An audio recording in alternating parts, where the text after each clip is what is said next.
In today's video, I am going to teach you how to set up clients on Hootsuite. If you manage social media for more than one client, setting up separate clients and teams in Hootsuite helps you stay organized, keep access controlled, and make sure the right people can do the right tasks. In this walkthrough, I will guide you through the main actions you need, starting from your profile area and ending with permissions. First, select your profile icon located in the bottom left corner. This is your gateway to the settings and options you need for managing accounts and teams.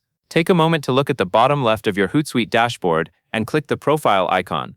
If you do not see it right away, make sure your screen is fully loaded and that you are on the main dashboard.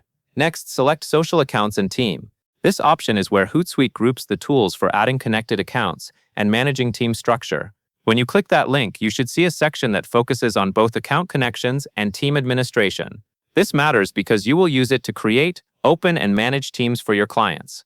Now, create a new team or open an existing one. If you are setting up a brand new client workspace, you will create a new team. If the client already has a workspace, you can open the existing team to continue. Look for a clear option to create a new team, and if you see a list of teams, choose the correct one for the client. Creating a dedicated team keeps client work separated and makes permissions easier to manage later. After you have the right team open, connect the client's social accounts. This is the step where you bring the client's platforms into Hootsuite so you can schedule, monitor, and manage activity in one place. In the Social Accounts section, choose the social platform you need and follow the prompts to connect it.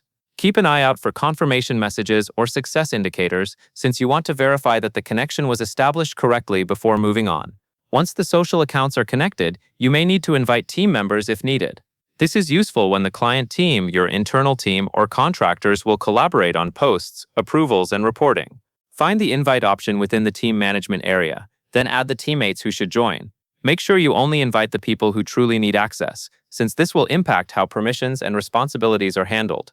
After you invite team members, the final piece is to assign permissions. Permissions are what determine what each person can view and do inside Hootsuite. For example, some users may be able to manage social content, while others may only need read access. Take a careful moment here to review the roles and permission levels available in your team settings.